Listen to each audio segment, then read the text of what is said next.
unë mendoj si vjerë dhe si gjyshe po foli, 2 sende do të me ly prej resë, kështu mendoj. Hajde. Mjafton reja me ta dofsh djalin tënë, edhe ajo kur e don djalin tënë, bën gjithçka për djalin tënë dhe për familjen, edhe tjetra uroj që çdo grua, çdo femën ta përjetojë ndjenjen e amësisë, domethënë. Edhe ato të përjetu ndjenjen e amësisë, edhe djemtë me ndjenjen e atësisë, mu ma kanë dhënë ndjenjen më të bukur në jetë, që është ndjenja të jesh gjyshe.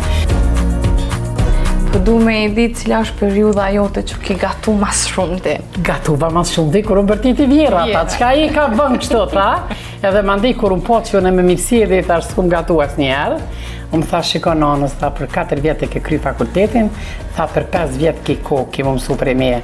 E vërteta është që derisa ka qenë gjalla jo, gjdo gjatë që e kom bërë unë si zoni e shpis, kur kum pasi do mos mësafer, mas pari kum thonë nana është mirë, edhe kur më ka thonë ajo mirë, disi më ka hek një galje.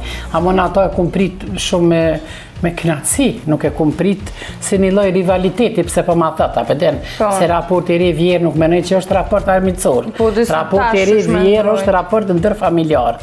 Fillim nuk mënesh me kuptu, sepse unë kuptoj këtë nuset e reja në rezistencën që e bujnë familje. Për arsye se ajo me një moshë caktuar 20-25 e ndron komplet ambientin, edhe shkon, edhe në atë shtëpi e dën vish një njeri burrin.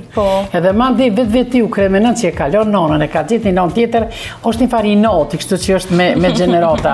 Edhe unë e kum kuptu se vira më ka faj që unë ja ku marrë djallë. Edhe im ka marrë.